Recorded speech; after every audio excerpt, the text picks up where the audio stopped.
أعوذ بالله من الشيطان الرجيم. بسم الله الرحمن الرحيم.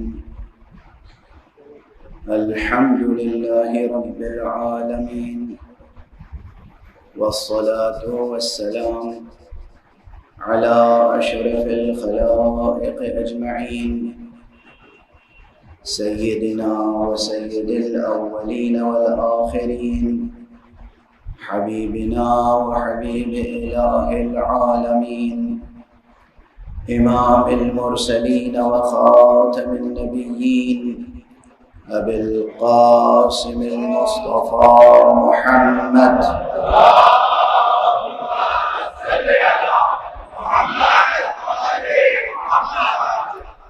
وعلى أهل بيته الطيبين الطاهرين الهداة المهديين المعصومين المظلومين، واللعنة الدائمة على أعداء الحق والدين.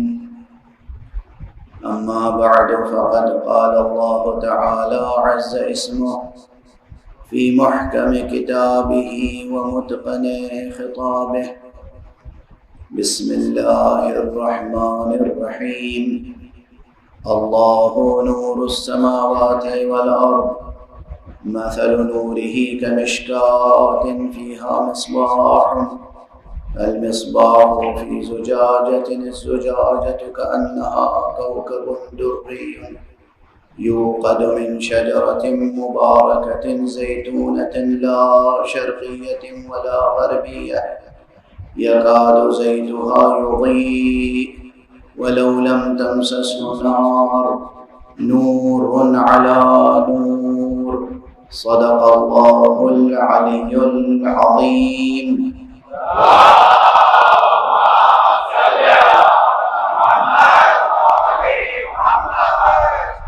ایک اور بلندر صلوات پڑھیں.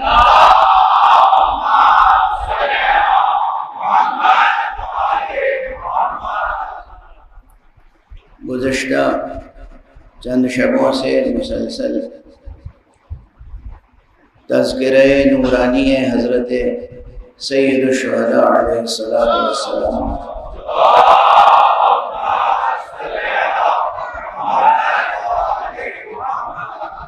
ہو رہا ہے، لیکن بیشتر حصہ بیان کا تقریباً تمہیدی اور مقدماتی رہا، اور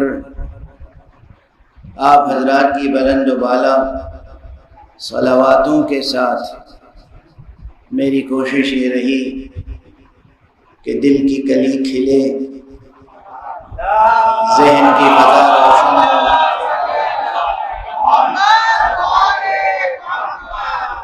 ذہن کی فضا روشن ہو، اور ہم قرآن مجید کی آیت نور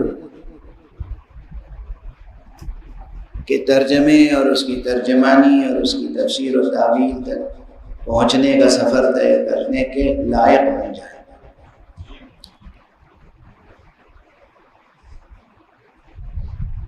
سورہ مبارکہ نور کی یہ آیت جو 35ویں آیت ہے، قرآن مجید کے استعاراتی نظام کا ایک حصہ ہے. اب یہ ذرا مشکل تعبیر ہو گئی. اب 2-3 دنوں سے بہت آسان گفتگو تھی، تو بعض میرے احباب ہیں جو آسان گفتگو کرتا ہوں تو وہ انہیں پسند نہیں آتی، وہ عادی ہو گئے ہیں اس انداز سے سننے کے. لیکن بہرحال آسان اور مشکل دونوں طرح سے بیان کو قبول کرنے کی کوشش کیجیے.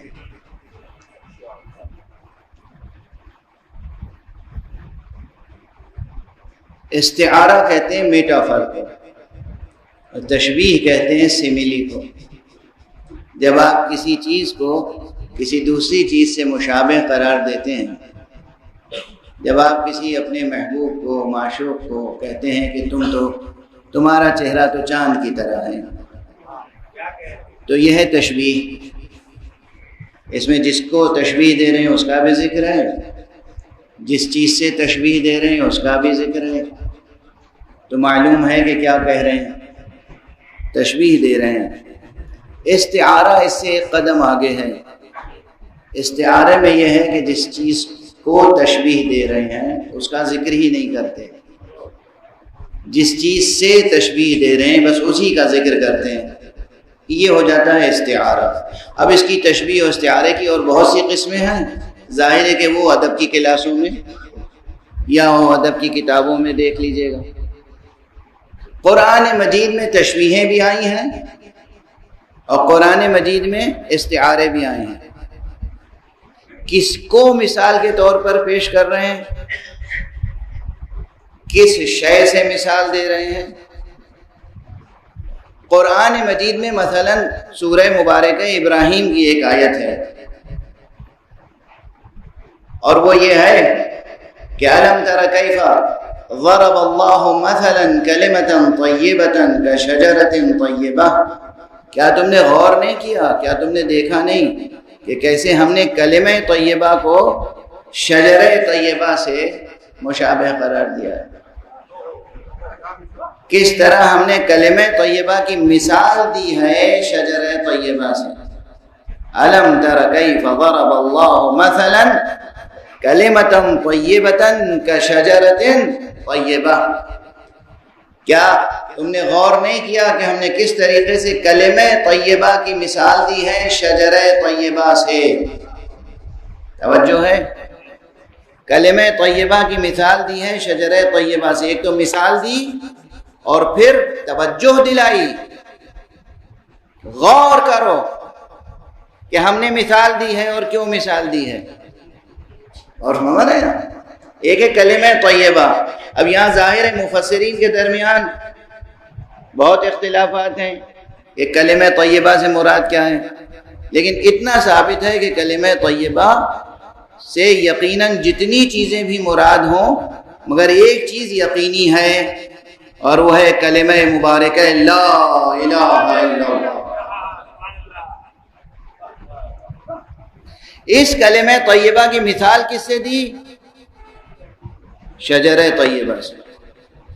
جس کی شان میں یہ کلمہ ہے وہ تو بے مثال ہے،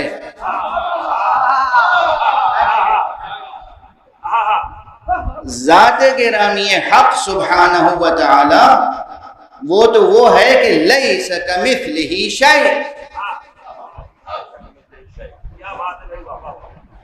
وہ مطلقاً بے مثال ہے، کسی شے سے اس کو مثال، کسی شے کی مثال اس کی ذات سے نہیں دی جا سکتی اور اس کی ذات کی مثال میں کوئی شے اور پیش نہیں کی جا سکتی، کوئی شے۔ یاد رکھیں ہمارے شعراء پروردگار انہیں سلامت رکھے، ان کو اور رزق سخن عطا فرمائے، لیکن یہ جو نازک سی ایک لکیر کھینچی ہوئی ہے یہ باقی رہنی چاہیے۔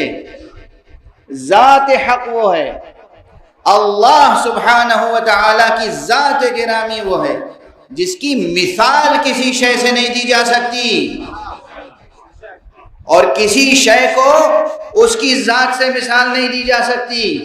یہ یاد رہے، کل میں نے ایشور کے نراکار ہونے کا تذکرہ کیا تھا اور یہ وہ مسئلہ ہے دقیق جہاں بہت سو کے قدم لڑکھڑا جاتے ہیں۔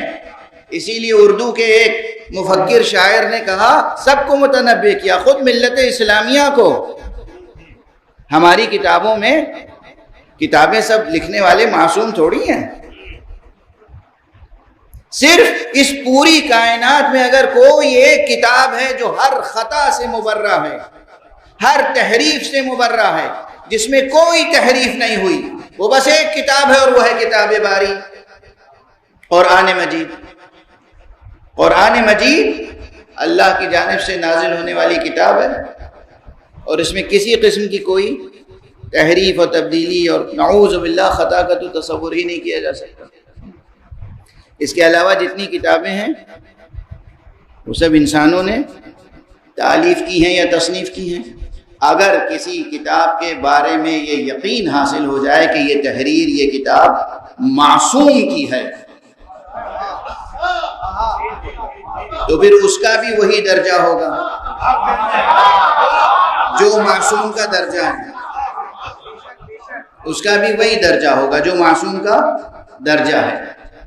لیکن اگر کوئی کتاب خود معصوم نے بیٹھ کے اپنے قلم سے لکھی نہیں ہے، لکھی ہے وہ کتاب دوسروں نے، تو اس کتاب کو بھی ہم وہ درجہ نہیں دے سکتے، کیونکہ معصوم نے اپنے قلم سے بیٹھ کر خود نہیں تصنیف فرمائی یا تالیف فرمائی۔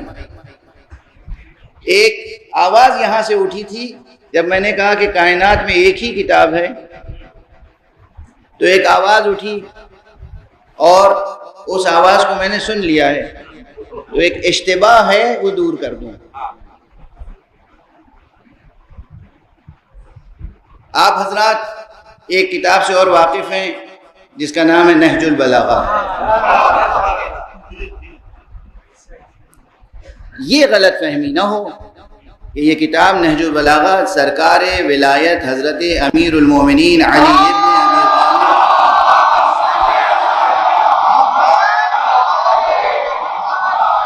ابی علیہ الصلاۃ والسلام نے اپنے دست مبارک سے بیٹھ کے شروع سے آخر تک پوری کتاب لکھی ہے، ایسا نہیں ہے جوانان عزیز، ایسا نہیں ہے۔ اور ایسا بھی نہیں ہے کہ جو کچھ ساری زندگی حضرت امیر المومنین علیہ الصلاۃ والسلام نے ارشاد فرمایا ہے، چاہے وہ مختصر گفتگو کے دوران ہو یا کسی قضیے کے فیصلے کے درمیان میں دوران ہو، یا خطبات ہوں آپ کے جو نماز جمعہ کے خطبے ہیں، نماز عیدین کے خطبے ہیں، یا ویسے صلحوں اور جنگوں کے موقع پہ خطبے ہیں، یا آپ کے مواعظ ہیں، آپ کے درس ہیں، جو کچھ پوری زندگی میں تقریباً 63 برس کی زندگی میں جناب امیر المومنین نے ارشاد فرمایا، اس سب کا مجموعہ نہج البلاغہ نہیں ہے۔ حضرت کے بعد سن 406 ہجری میں، حضرت کا زمانہ کیا ہے؟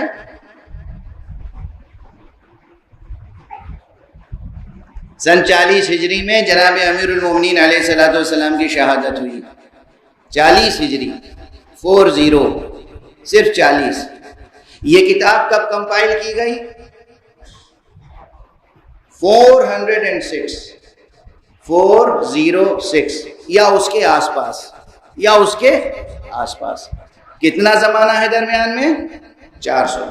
وہ بھی علامہ سید شریف رضی نے ادبی نقطہ نظر سے حضرت کے طویل خطبوں میں سے، طویل گفتگوؤں میں سے منتخب کر کے کچھ چیزیں جمع کی ہیں۔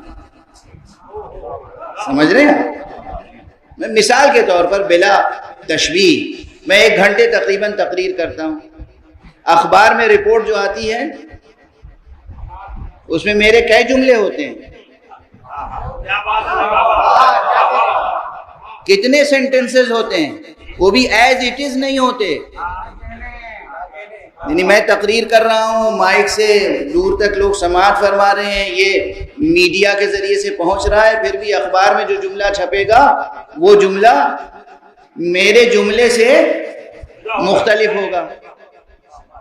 اور ہمارے یہاں تو اب نیریشنز میں یہی ہوتا ہے، جو نیریشنز پہنچے ان میں سے بھی اقتباس کیا گیا، وہ اقتباسات کا مجموعہ ہے نہج البلاغہ۔ تو اب نہج البلاغہ کے تعلق سے ایک بات ذہن میں رہے، کوئی نہج البلاغہ کو ظرف علم علی نہ سمجھے۔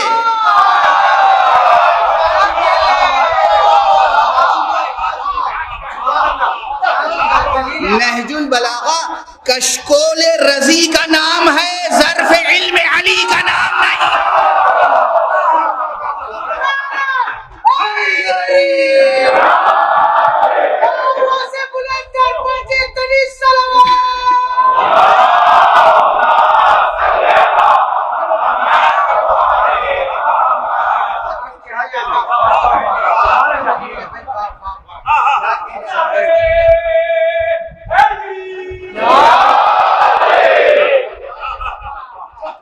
نہج البلاغہ، یہ جملہ اگر اب اسی جملے کی تشریح کرتا رہوں تو آج کی پوری مجلس ہو جائے گی، لیکن مجھے کچھ اور باتیں بھی عرض کرنی ہیں کہ نہج البلاغہ کشکول رضی کا نام ہے۔ کشکول کسے کہتے ہیں؟ گداگر، بھیکاری، وہ جو لے کر کاسا چلتا ہے، کاسہ گدائی، اسے کہتے ہیں کشکول۔ رضی چاہے جتنے بڑے عالم اور ادیب ہوں، امیر المومنین علیہ الصلوۃ والسلام کے در پر ان کی قدر و قیمت ایک گدائے علم سے زیادہ نہیں ہے۔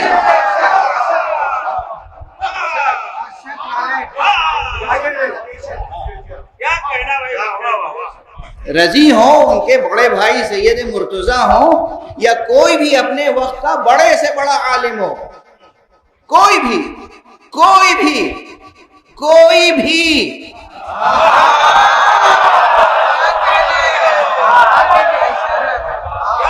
یہ اب پرانا جملہ دہرا دوں، یاد رکھیے گا اور ذہنوں میں محفوظ رکھیے گا اور لوح قلب پر لکھ لیجیے گا۔ اس کائنات کے سب سے بڑے عالم کا نام ہے علی۔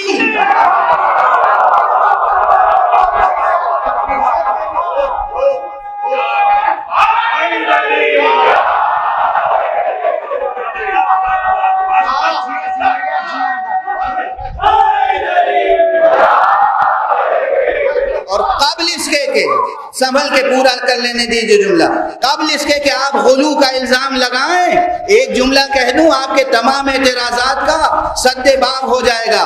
اس کائنات کے سب سے بڑے عالم کا نام ہے علی، اور سب سے بڑے معلم کا نام ہے محمد۔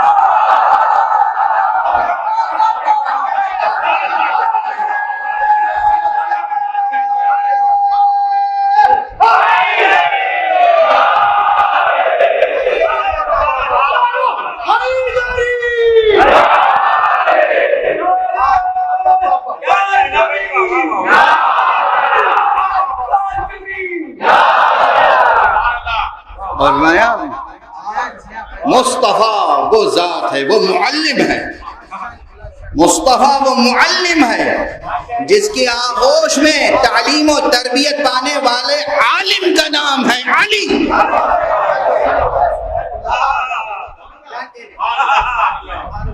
اور بس ہمارا تعلق اگر ان دو سے ہو جائے، ایک ہاتھ میں معلم کا دامن ہو، ایک ہاتھ میں اس عالم کا دامن ہو، تو بیک وقت شہر علم سے بھی رابطہ ہوگا، در علم سے بھی رابطہ ہوگا۔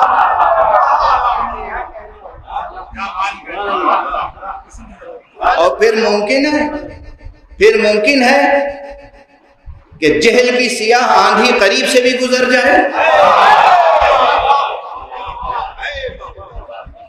بہرحال تو نہج البلاغہ کتاب ہے، سید رضی کی تالیف ہے، ان کی ایڈٹ کی ہوئی کتاب ہے، بہت محترم کتاب ہے، مگر ظرف علم علی نہیں ہے۔ ظرف علم علی ہو کیسے سکتی ہے یہ کتاب؟ علی کی ذات وہ ہے جسے قرآن مجید میں حق سبحانہ و تعالی نے کہیں کتاب مبین کہا ہے، کہیں امام مبین۔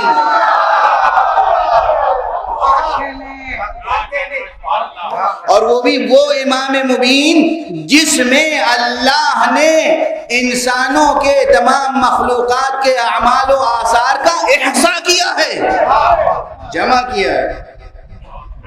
وہ ہے ذات گرامی امیر المؤمنین علی ابن ابی طالب علیہ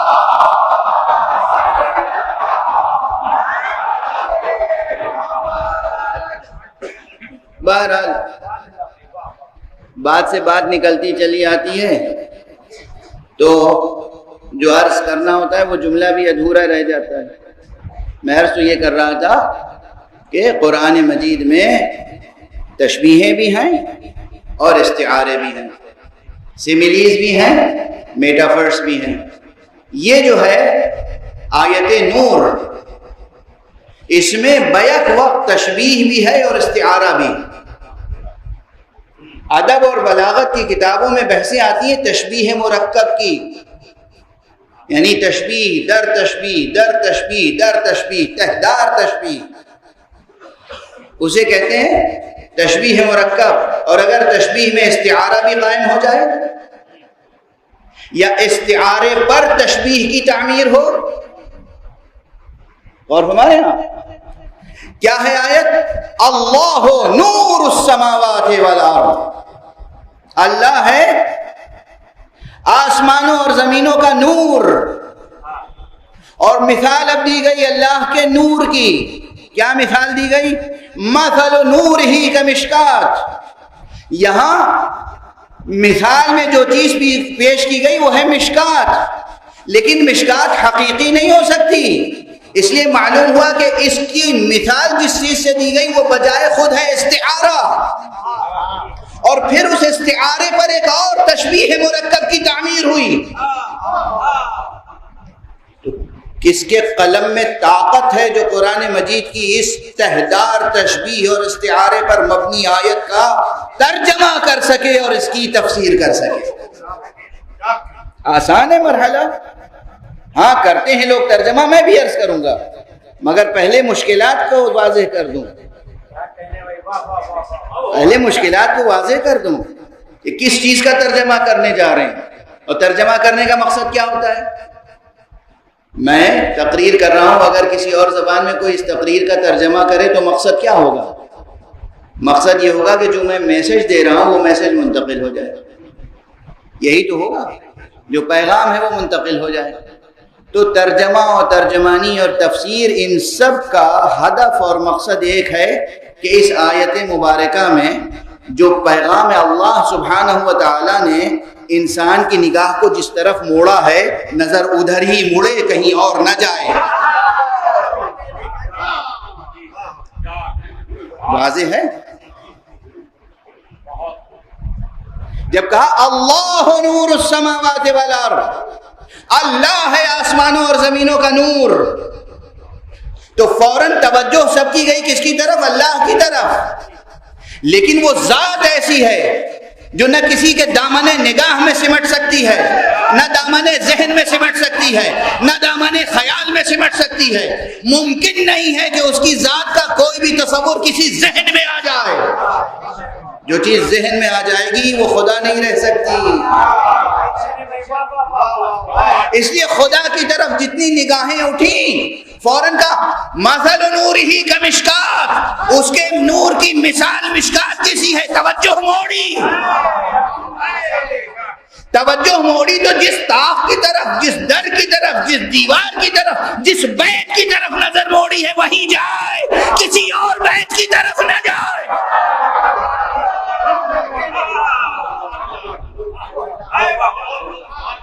واضح ہے؟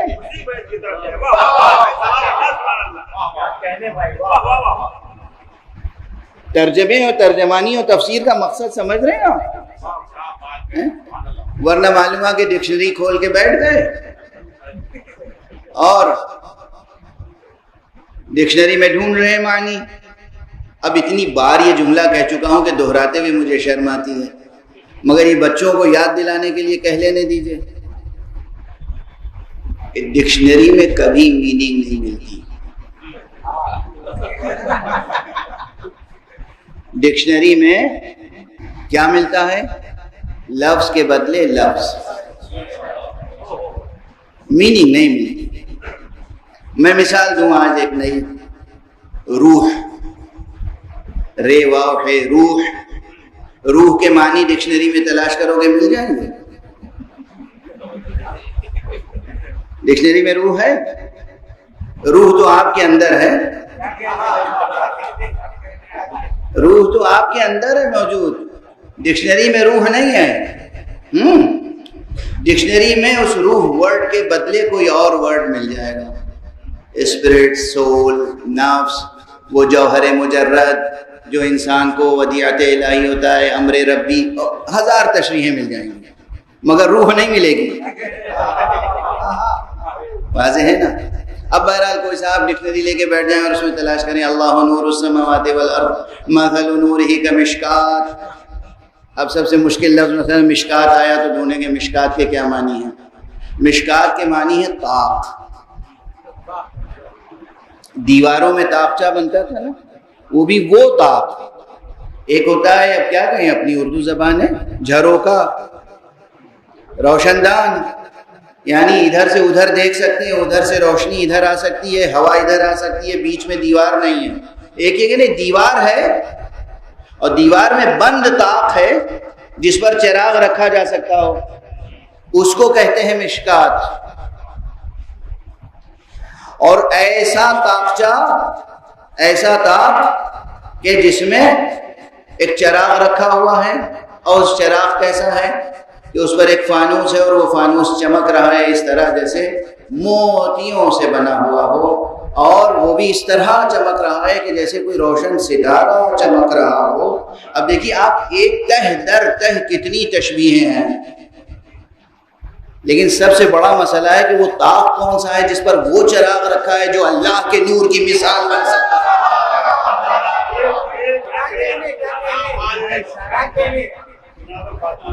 اور ہمارے وہ کون سا طاق ہے جس میں وہ چراغ رکھا ہے، جس طاق کو، چراغ کو نہیں، جس طاق کو بشمول چراغ اللہ نے اپنے نور کی مثال کے طور پر پیش کیا ہے۔ تو توجہ اس گھر کی طرف رہے، اس در کی طرف رہے، اس دیوار کی طرف رہے، اس طاق کی طرف رہے، کسی اور طرف رخ کر کے کوئی زیارت نہ پڑھ لے۔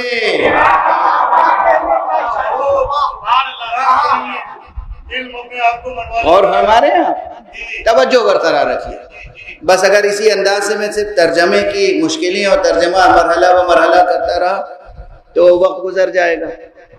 آج اتنا سمجھ لیجئے، یہیں پہ دامن بیان کو سمیٹنا شروع کر رہا ہوں تاکہ وقت کے اندر گفتگو تمام ہو سکے۔ پہلے فقرے پہ آ جائے، اللہ نور السماوات والارض، اللہ آسمانوں و زمینوں کا نور ہے۔ اب جو لوگ عربی زبان کے شجروں سے واقف ہیں کہ عربی میں کس طریقے سے ایک روٹ ورڈ سے بہت سے ورڈز بنتے چلے جاتے ہیں، کل ایک سعادت مند جوان نے مجھ سے یہ سوال کیا تھا، اور پھر جو ایٹیمولوجی ہے عربک ورڈز کی، اس سے آگے بڑھ کے پھر آتی ہے بلاغت کی بات، اور وہاں پر یہ مسئلہ کھڑا ہوتا ہے کہ کہاں پر مصدر اس میں فاعل کے معنی میں استعمال ہو جاتا ہے، کہاں مصدر اس میں مفعول کے معنی میں استعمال ہوتا ہے، یعنی لفظ ہے مصدر اور وہ استعمال ہو رہا ہے اس میں فاعل کے طور پر، لفظ ہے مصدر استعمال ہو رہا ہے اس میں مفعول کے طور پر۔ اشارہ کر رہا ہوں، یہ صرف جو حضرات ذوق رکھتے ہیں، جو حضرات ذوق نہیں رکھتے ہیں، بہرحال کوئی جملہ جب کان میں پڑتا ہے اور ذہن تک پہنچتا ہے تو کوئی نہ کوئی اس کا اثر ہوتا ہے۔ سن لیجئے آپ، تو یہاں پر بعض مفسرین کی ایک رائے یہ ہے کہ جو کہا گیا اللہ نور السماوات والارض، اللہ آسمانوں اور زمینوں کا نور ہے، یہاں لفظ نور سے مراد دراصل منور ہے، یعنی اللہ آسمانوں اور زمینوں کو روشن کرنے والا ہے۔ اللہ، اہل ظاہر کو یہ تفسیر زیادہ پسند ہے، اہل باطن کی باتیں الگ ہیں۔ اللہ آسمانوں اور زمینوں کو، اللہ اس پوری کائنات کو، اللہ اس عرصہ ممکنات کو روشن کرنے والا ہے، منور ہے۔ نور یہاں بمعنی منور ہے، ایک رائے یہ عرض کر رہا ہوں۔ تو وہ ہر شے کو جس کو جیسے نور کی ضرورت ہوتی ہے اس کو ویسا نور فراہم کرتا ہے۔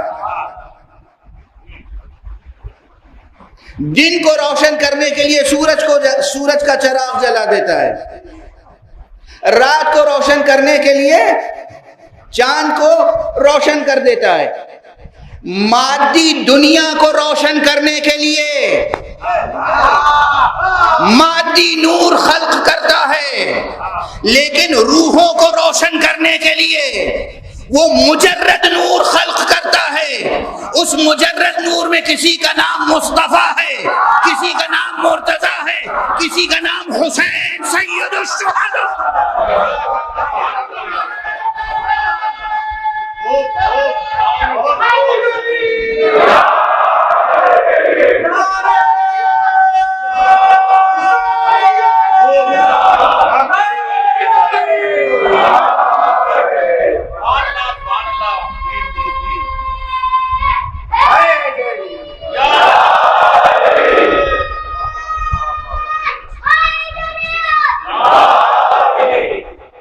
قرآن مجید ہی میں خود رسول اللہ کو سراج منیرہ کہا گیا ہے یا نہیں؟ چراغ سے تشبیہ دی ہے اللہ نے یا نہیں؟ حضور کو چراغ کہا ہے قرآن میں؟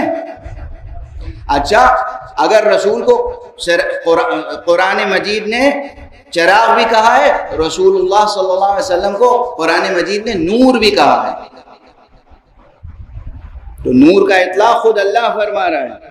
اس کے معنی یہ ہے کہ وہ منور السماوات والارض، وہ نور السماوات والارض وہ ہے جس نے مادی دنیا کو روشن کرنے کے لیے جیسا سورج خلق کیا، چاند خلق کیا، ستارے خلق کیے، ویسے ہی اس نے روحوں کو روشن رکھنے کے لیے، ذہنوں کو روشن رکھنے کے لیے، اور مفارقات کو، مجردات کو، ان کو روشنی عطا کرنے کے لیے وہ نور خلق کیا ہے کہ جو اس عالم کو روشن کرتا رہے۔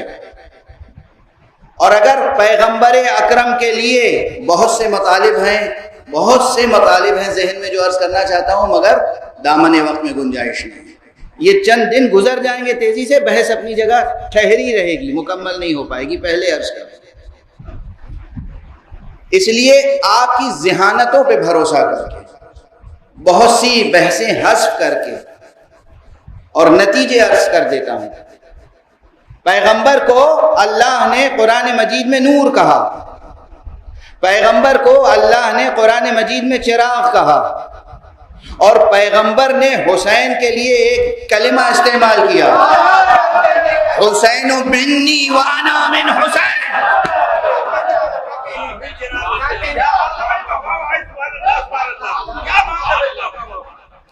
اب اگر حضور کی ذات گرامی بنفس قرآن نور ہے، اگر حضور کی ذات گرامی بنفس قرآن چراغ ہے، تو مجھے کہنے میں کوئی تعمل ہے؟ کسی اور سے سند چاہیے، دلیل چاہیے، برہان چاہیے؟ حسین مجسم نور ہے، حسین مجسم چراغ ہے۔ اگر زندگی میں کامیابی حاصل کرنی ہے تو حسین کے انوار کی روشنی میں زندگی بسر کرو، اور حسین کے اقدار کے ساتھ ساتھ زندگی بسر کرو۔ صلوات پڑھیں محمد و آل محمد۔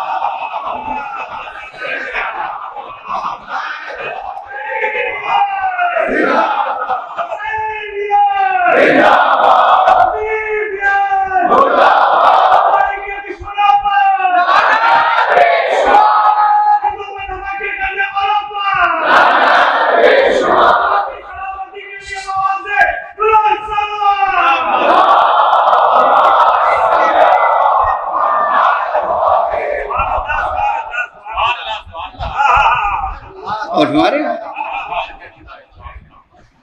ویسے یہ حدیث بھی آپ نے لاکھوں بلکہ لاکھوں سے بھی زیادہ بار سنی ہوگی، لیکن خدا کی قسم کتنی حسین ہے یہ حدیث۔ ایک تو یہ یاد رکھیے کہ املا بھی دونوں کا ایک ہے، حسین لکھو یا حسین،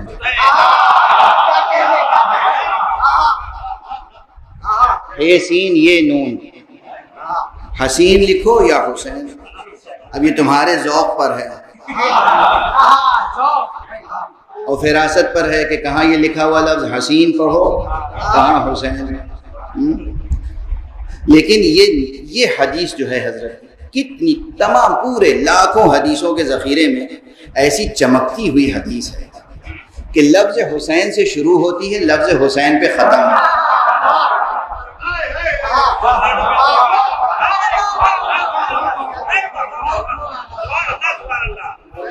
قربان ہو جائے پوری کائنات کی فصاحت و بلاغت کلام مصطفیٰ صلی اللہ علیہ وآلہ۔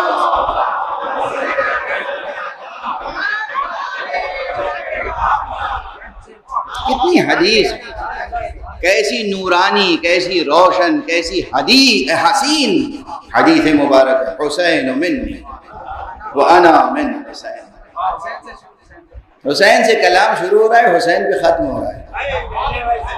یعنی اگر رسول کے دامن سے وابستہ رہنا ہے تو ہمارا اور تمہارا سفر حسین سے حسین تک رہے گا۔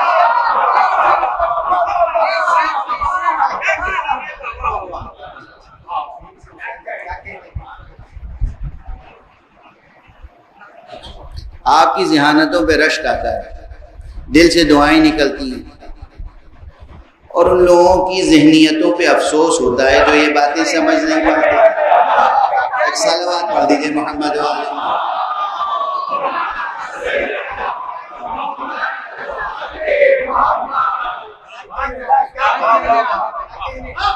اگر دل و جان کے ساتھ، اگر پورے وجود کے ساتھ وابستہ دامان مصطفیٰ رہنا ہے، وابستہ دامان ختم نبوت رہنا ہے، تو سفر حسین سے شروع کرو، حسین سے ختم، حسین سے حسین تک سفر رہنا چاہیے۔ یہ وہ سفر ہوگا جو بالکل انوار حسینی میں۔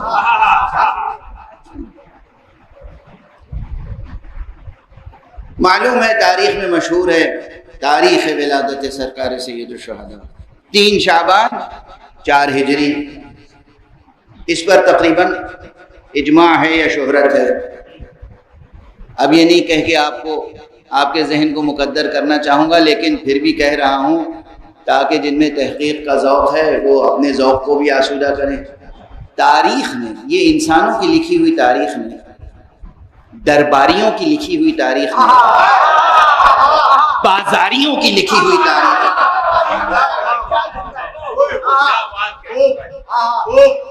اس تاریخ نے اللہ اور اللہ والوں کے ساتھ ہمیشہ خیانت کی ہے، حق ادا نہیں کیا، حق ادا نہیں کیا۔ تو سرکار سید الشہداء کی شخصیت ہو یا خود رسول اللہ صلی اللہ علیہ وآلہ وسلم،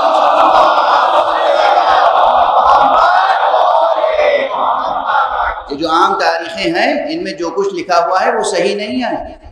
نہ جانے کتنے حالات، مناقب، فضائل چھپائے گئے، نظر انداز کر دیے گئے، لکھے نہیں گئے، اور کتنے فضائل کو حضرت کے اور آپ کے اہل بیت کے فضائل کسی اور سے منسوب کر دیے گئے۔ ارے کتنے جملے، کتنے کلمات، کتنے خطبے اہل بیت کے دوسروں کے نام سے منسوب ہیں۔ مشکل یہی ہوتی ہے جسے کچھ نہیں آتا وہ دوسرے کے جملے رٹھی کے تو سنا سکتا ہے نا۔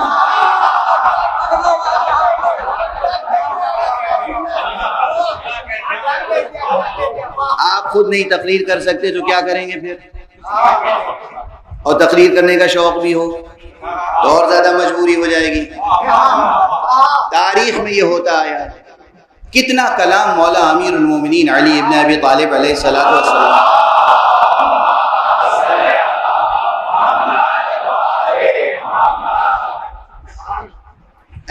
ایسوں کے نام سے منسوب کیا گیا جنہیں ہاتھ میں قلم پکڑنے کی تمیز نہیں تھی، جنہیں منبر پہ بیٹھنے کی تمیز نہیں تھی، جن کا لہجہ درست نہیں تھا، نہ جانے کتنے گونگوں اور ہکلوں کے نام فصاحت و بلاغت کے دیوان کر دیے گئے۔ اور ہمارے یہاں یہ ظلم و ستم ہوا ہے۔ چنانچہ تاریخ اہل بیت تلاش کرنے اور صحیح مطالب کو حاصل کرنے کے لیے بہت عرق ریزی کرنی پڑتی ہے، بہت راتوں کو آنکھوں میں کاٹنا پڑتا ہے، آنکھوں کے تیل سے چراغ روشن کرنا پڑتا ہے، بہت محنت کرنی پڑتی ہے۔ تو یہ جو تاریخیں ہیں نا، ولادت کی تاریخیں، کسی بھی معصوم کی ولادت کی تاریخ پر اتفاق رائے مورخین کو نہیں ہے، کتنے اقوال موجود ہیں، مل جاتے ہیں، لیکن بہرحال مشہور اور ہمارے یہاں مقبول تاریخ یہی ہے کہ 3 شعبان سن 4 ہجری حضرت سید الشہداء امام ابو عبداللہ الحسین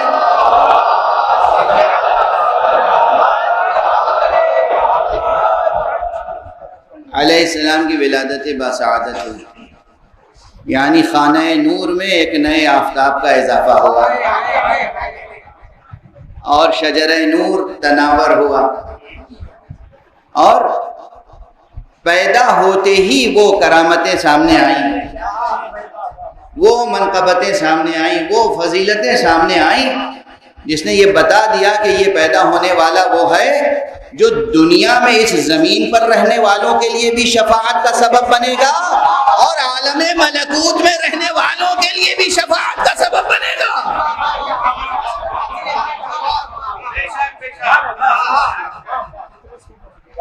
کسی فرشتے کو بھی اگر شفاعت مطلوب ہو تو وہ ارے یہ شفاعت کے منکر انسان کس شمار قطار میں ہے، کس شمار قطار میں؟ جہاں فرشتے قطار میں لگے ہوں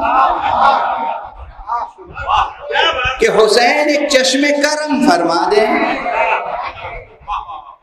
اور دیکھیے ابھی میں نے کیا عرض کیا تھا کہ حضور کے دامن سے وابستہ رہنا ہو تو حسین سے سفر شروع کرو، حسین تک کیا حسین سفر ہوگا، کیا عظیم سفر ہوگا، کیا نورانی سفر ہوگا۔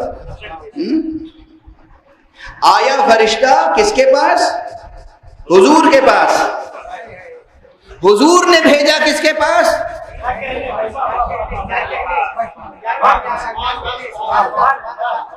فرشتہ آیا تھا سرکار رحمت للعالمین کی بارگاہ میں۔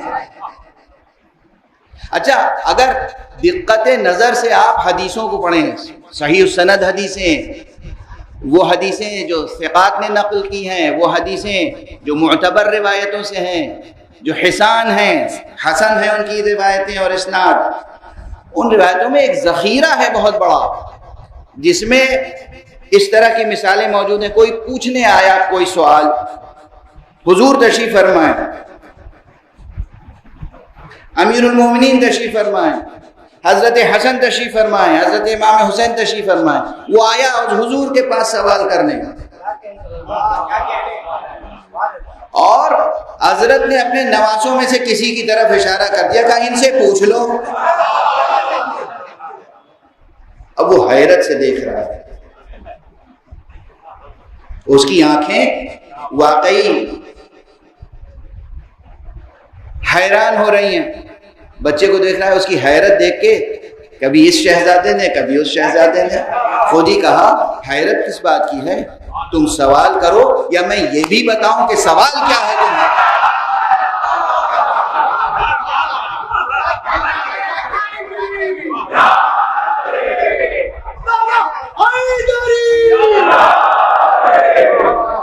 تم حیرت میں مبتلا رہو گے، پوچھو گے یا میں یہ بتاؤں کہ پوچھنا کیا چاہتے ہو اور یہ بھی بتاؤں کہ اس کا جواب کیا ہے۔ ایسی بہت سی روایتیں ہیں معتبر سندوں سے، سمجھ رہے ہیں آپ؟ تو یہ جملہ یوں ہی نہیں کہ کوئی جناب خطیبانہ مبالغہ تھا، یہ تو ایسے ہی غلو کرتے ہیں، نہیں یہ غلو نہیں ہے، یہ خطیبانہ تعبیر نہیں ہے۔ نہ جانے کتنے مواقع ہیں جہاں لوگ آئے کسب فیض کے لیے حضور تک، حضور نے کہا ان سے کسب فیض کر لو۔ تو یہاں فرشتہ آیا اور وہ بھی سید الملائک کے ساتھ، جبرائیل لے کے آئے ہیں فطرس کو اور حضور کی خدمت میں پیش کیا۔ حضور نے کہا کہ لے جاؤ گہوارے حسین کے پاس۔ اگر فطرس کو گہوارے حسین کے پاس جا کر مراد مل سکتی ہے تو ہمیں بھی ذریعہ ہے حسین کے پاس جا کر۔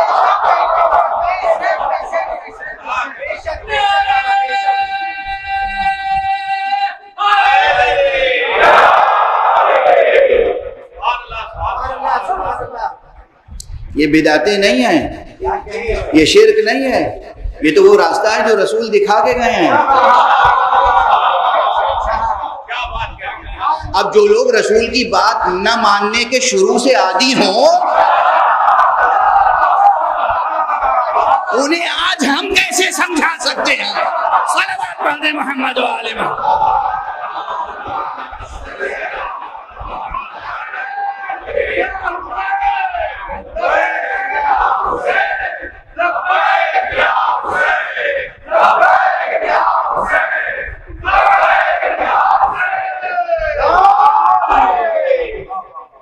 میرے ہاتھ میں یہ ایک یاد دہانی موجود ہے. جیسے ہی ممبر پہ آیا تھا تو بچے نے مجھے یہ دے دی تھی. یہ بڑی اہم تحریک ہے. دنیا کے مختلف ملکوں میں ہمارے جوان، بہت سے جوان ہوئز حسین کی تحریک چلا رہے ہیں. مجھے دل سے پسند ہے یہ تحریک. پروردگار ان جوانوں کو کی توفیقات میں اضافہ فرمائے اور زیادہ سے زیادہ لوگوں تک یہ پیغام نام حسین اور پیغام حسین کو پہنچا سکیں. یہ ہم سب کے اوپر فرض ہے. جو جتنا کنٹریبیوٹ کر سکے کم ہے. اس کرۂ ارض پر کوئی ایک فرد بشر بھی باقی رہنے نہ پائے جو نام حسین اور پیام حسین سے آشنا نہ ہو. یہ عزم آپ کے اندر زندہ رہنا چاہیے جس طریقے سے بھی ممکن. ہاں، انٹلیکچوئلز، اسکالرز، دانشوروں، مدبروں اور علماء اور فقہا کے زیر سایہ تحریکیں چلتی ہیں. تو میں پہلی ہی مجلس میں کہہ چکا ہوں، پروان چڑھتی ہیں. آپ جتنی محنت کریں مگر ایک رہبر کے اشارے پر چلیں. ایک وقت میں 2 رہبر ہوں گے تو مسئلے پیچیدہ ہوں گے.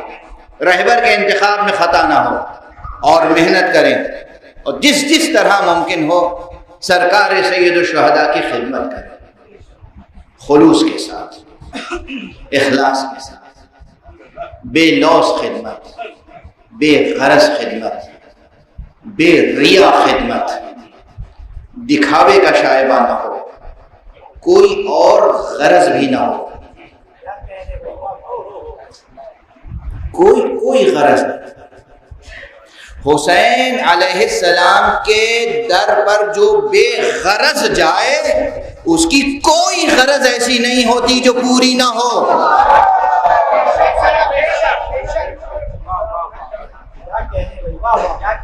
یہ یاد رکھو، بھروسہ رکھو خدا پر. آج ایک اہم مطلب، علمی مطلب عرض کرنا چاہتا تھا لیکن وہ بھی رہ گیا. پھر بھی بہت خوشردہ مختصر چند جملوں میں کہوں گا، لیکن یاد رکھیے گا آپ کا وہ ذہن جو نور ولا سے منور ہے وہ خود اس کی تفصیلات انشاءاللہ سمیٹ لے گا اپنے دامن میں. یہ جو کیمپ لگا رہے ہیں بہرحال یہ غالباً بلڈ ڈونیشن کیمپ ہے. بعض حضرات اس کی مخالفت کرتے، نہیں، مخالفت نہ کیجیے. آقا حسین علیہ السلام کے نام پر اگر بلڈ ڈونیشن کیمپ لگتا ہے تو اس میں بھی ضرور شرکت کیجیے جو لوگ شرکت کر سکتے ہیں. نہیں، آقا حسین کے نام پر ہر وہ کام جو تعمیری ہو، جو کنسٹرکٹیو ہو، کلچرل ہو، ایجوکیشنل ہو، جس طرح کے پرامن کام ہو، ان سب میں آپ کو حصہ لینا چاہیے، جو شخص بھی حصہ لے سکتا ہے. یہ بے غرضی کہاں سے پیدا ہوتی ہے؟ کیسے پیدا ہوتی ہے؟ کیسے انسان کیسے بے غرض ہو سکتا ہے؟ ایک مثال دے دوں، حالانکہ مجلس بالکل تمام ہو چکی ہے لیکن اب زبان پہ مثال آ رہی ہے تو سن لیجئے. میں لندن سے آیا ہوں، مہمان ہوں اور ایک ذمہ دار شخص کا مہمان ہوں. ایک ذمہ دار شخص کا مہمان ہوں تو پھر مجھے کوئی پریشانی لاحق نہیں ہوگی کہ بھائی وہاں اس چیز کی بھی ضرورت ہوگی، رہنے کے لیے کمرہ بھی چاہیے، سونے کے لیے بستر بھی چاہیے، تکیہ کرنے کے لیے کوئی مضبوط دیوار بھی چاہیے، گرمی سے بچنے کے لیے سائبان بھی چاہیے، اور جسم کی بھوک مٹانے کے لیے غذا بھی چاہیے، استراحت کے لیے آرام بھی ضروری ہے، آرام کی جگہ چاہیے، آرام کے وسائل چاہیے، مجلس جہاں ہے وہاں پہنچنے کے لیے سواری بھی چاہیے، اور بس آپ جانتے ہیں کتنی ضرورتیں ہیں. اگر میں ہر ضرورت کسی پہ بھروسہ نہ کروں، خود ہی پورا کرنے کی کوشش کروں ہر ضرورت کو، انجام کیا ہوگا؟ حاشر کیا ہوگا؟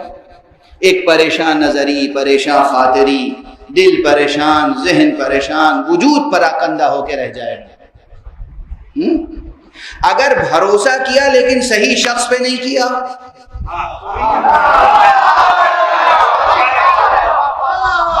تو بھی نتیجہ کیا ہوگا؟ اس سے بھی بدتر۔ لیکن اگر بھروسہ کیا اور صحیح ذمہ دار شخص پر بھروسہ کیا تو اب کوئی فکر ہی نہیں ہے، کوئی فکر نہیں ہے۔ اور ہمارے یہاں بس یہ بہت بڑی مثالیں دوں تو پورے 1 گھنٹے کا لیکچر صرف اسی عنوان پر ہو جائے، لیکن اگر کسی ذمہ دار ذات پر بھروسہ کیا تو پھر کوئی پریشانی نہ دل کو لاحق ہوگی نہ ذہن کو۔ اسی لیے اللہ نے نبیوں کو بھیجا اور اماموں کو بھیجا اور کلمہ توحید سے آشنا کیا۔ تم کچھ نہ تھے تو میں نے تمہیں وجود عطا کیا، تم اپنی بھوک نہیں مٹا سکتے تھے تو ہم نے ماں کے سینے سے تمہاری غذا فراہم کی، تم کچھ نہیں کر سکتے تھے تو تمہاری ہر ضرورت کو پورا کیا۔ اب جب بڑے ہو گئے تو ادھر ادھر پریشان کہاں ہوتے ہو؟ خدا کی ذات پر بھروسہ کرنا سیکھو۔ توکل، توکل، 2 لفظیں یاد رکھیے گا۔ توحید کا نظریاتی پورا نظام اس لیے انٹروڈیوس کیا گیا تاکہ عملی طور پر توکل اختیار کر سکیں۔ جس کی زندگی میں توکل نہیں ہے وہ اہل توحید نہیں ہو سکتا۔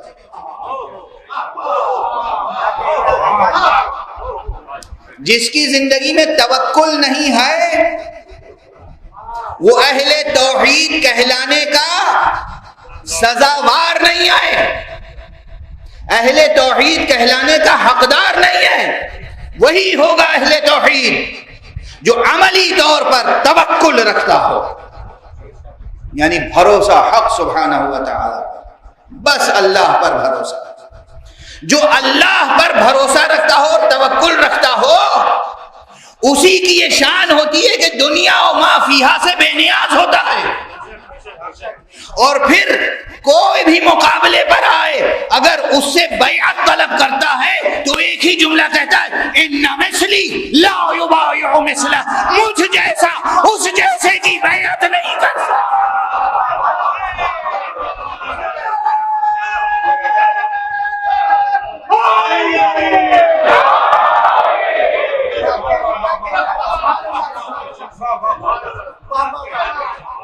مجھ جیسا، بس مجلس تمام۔ یہ خود یہ جملہ ایک سرچشمہ نور ہے خدا کی قسم۔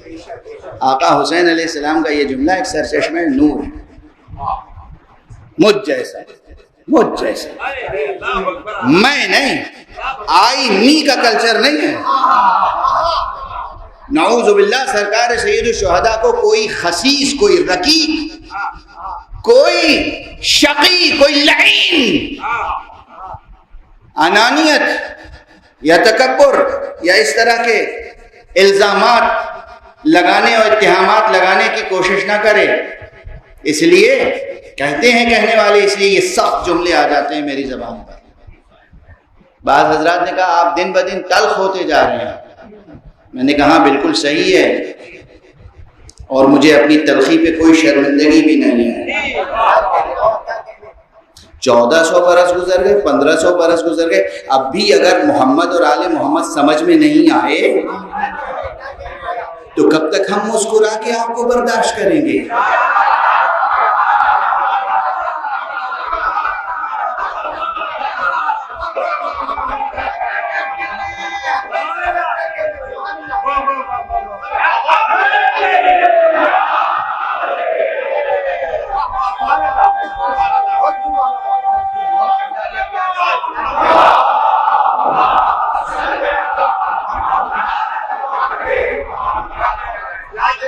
اتنا زمانہ گزر گیا ابھی سمجھ میں نہیں آیا۔ ابھی کہتے ہیں چونکہ بنی ہاشم میں ایک انانیت تھی اور وہ چاہتے تھے کہ ان کی سلطنت رہے، اور حسین کے والد علی چونکہ خلیفہ رہ چکے تھے تو حسین چاہتے تھے کہ یہ خلافت میرے گھر سے باہر نہ نکلے۔ ارے وائے ہو اس فکر پر، فکر پر، وائے ہے اس فکر پر، اب بھی نہ سمجھے کہ محمد و آل محمد کتنے بلند تھے، کتنے بلند تھے۔ یہاں نہ انانیت، نہ خود غرضی، نہ حرص، نہ ہوس، کچھ نہیں۔ مسئلہ میں کا نہیں ہے، مسئلہ مجھ جیسے کا ہے۔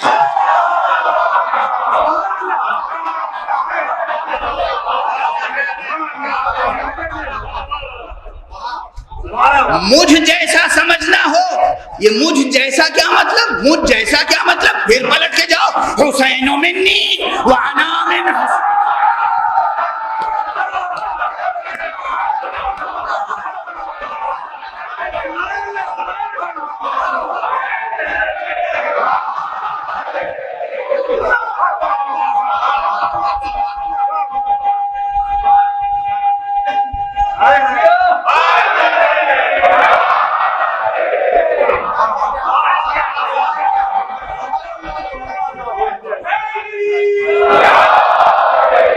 تمہیں سمجھ میں نہیں آتا مجھ جیسا کسے کہتے ہیں؟ مجھ جیسا یعنی محمد، مجھ جیسا یعنی علی، مجھ جیسا یعنی حسن، مجھ جیسا اس جیسے کی بیعت نہیں کر سکتا، ممکن نہیں ہے۔ کس سے بیعت لینا چاہتے ہو؟ وہ جس کے لیے رسول نے کہا سیدہ شباب اہل الجنہ، یہ جنت والوں کے سید و سردار ہیں۔ سید و سردار سے بیعت لے کے بھی تم جنتی رہ جاؤ گے؟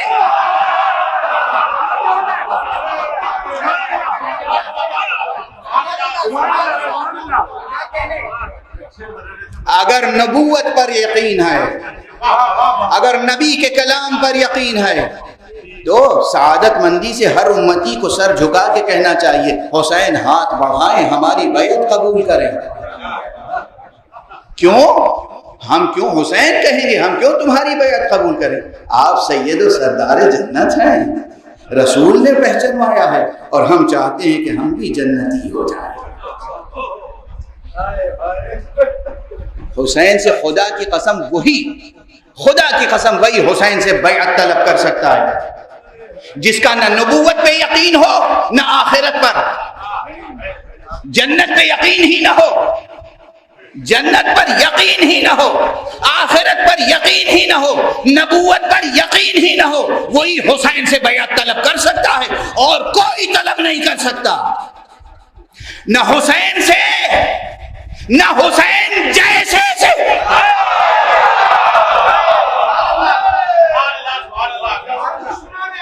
بس گفتگو تمام۔ دو جملے عرض کروں گا، آپ کی طبیعتیں منقلب ہو جائیں گی۔ حسین نے انکار کیا بیعت کا انکار، مدینہ چھوڑا، مکے آئے، مکے میں 3 شعبان ہی کو مکے میں داخل ہوئے۔ جو تاریخ ولادت ہے مدینے میں، وہی تاریخ دخول ہے مکے میں۔ 3 شعبان کو مکے میں داخل ہوئے، 8 ذی الحجہ تک مکے میں رہے۔ 8 ذی الحجہ کو سرکار سید الشہداء نے ایک مرتبہ حج کو عمرے سے بدل کیا، منا کو چھوڑ کر رشک منا کربلا کا سفر کیا۔ سفر حسین کا جاری تھا، بس 2 جملے، آقا کا سفر جاری تھا کہ راستے میں کوفے کی طرف سے آتے ہوئے 2 شخص نظر آئے۔ آقا نے اپنے اصحاب سے کہا عباس، بیٹا علی اکبر، ذرا آگے بڑھو، دیکھو کون آ رہا ہے، انہیں میرے قریب لے آؤ۔ آنے والے 2 شخص قبیلہ بنی اسد کے تھے۔ آتے ہی انہوں نے سرکار سید الشہداء کے روئے مبارک کو دیکھا، روئے انور کو، اور ان کی آنکھوں میں آنسو، چہرے پر پریشانی کے آثار۔ آقا نے کہا کہاں سے آ رہے ہو؟ کہا سرکار کوفے سے۔ کوئی خبر ہے؟ کہاں ہے تو، مگر سب کے سامنے نہیں عرض کر سکتے۔ نہیں اطمینان رکھو، یہ سب ہمارے دل و جگر کے ٹکڑے ہیں، جو کہنا ہو کہو۔ کہا آقا کیا بتاؤں، جب مدینے سے چل رہا تھا، جب مکے سے، جب کوفے سے نکل رہا تھا، تو آقا سفیر محترم اس کے پاؤں میں رسیاں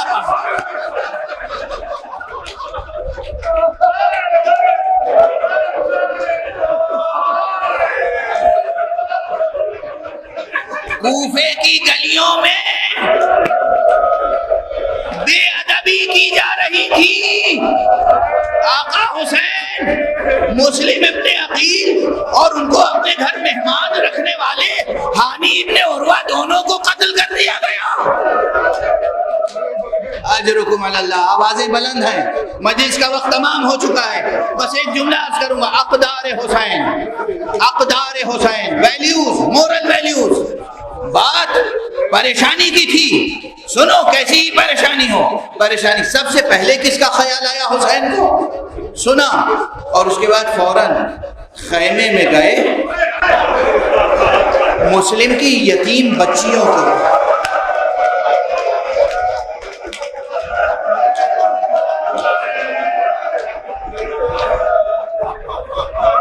قریب بلایا اور بہت شفقت سے سر پہ ہاتھ رکھا۔ بچی نے ایک مرتبہ امام کا چہرہ دیکھا، ماموں جان میرے بابا کی خیر تو۔ بچی کی فراست، بچی کی فراست۔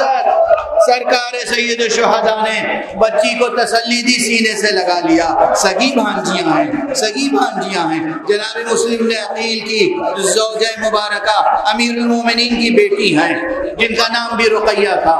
بھانجیوں کو قریب بلایا اور جو زیورات اپنی بیٹی کے لیے رکھے تھے وہ گوہر، وہ گوشوارے یتیم بچیوں کی نظر کر دیے۔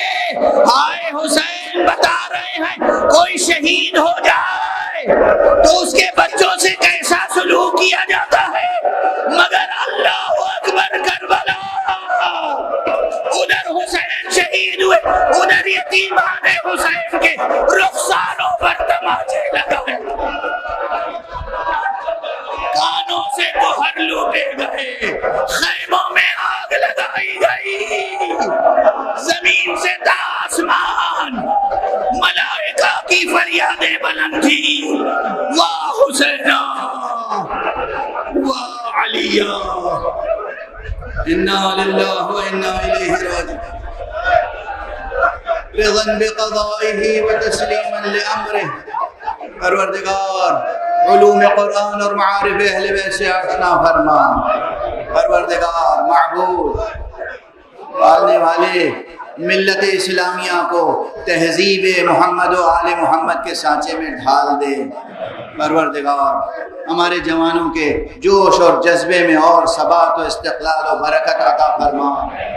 ہم کو اور ہمارے جوانوں کو پوری دنیا میں نام حسین اور پیغام حسین پہنچانے کی توفیق عطا فرما۔ پروردگار معبود ہمارے سروں پر رہبر معظم حضرت آیت اللہ العظمی سید علی حسینی خامنئی کا سایہ برقرار رکھ، ان کو اپنی خاص حفظ و امان میں رکھ۔ پالنے والے ان کی رہبری میں دنیا میں جو لوگ اسلام کے لیے اور ملت اسلامیہ کے لیے خدمت کر رہے ہیں، ان سب کی توفیقات میں اضافہ فرما۔ پروردگار معبود حضرت آیت اللہ العظمی سید علی سیستانی کو بھی ہمارے سروں پر باقی رکھ۔ پروردگار جتنی مرجعیات دینیہ رشیدہ ہیں ان کی حفاظت فرما، اور پروردگار ولی آخر کو اذن ظہور عطا فرما، ان کے ہاتھوں سے اپنی رحمت و رافت و عدالت کا پرچم لے۔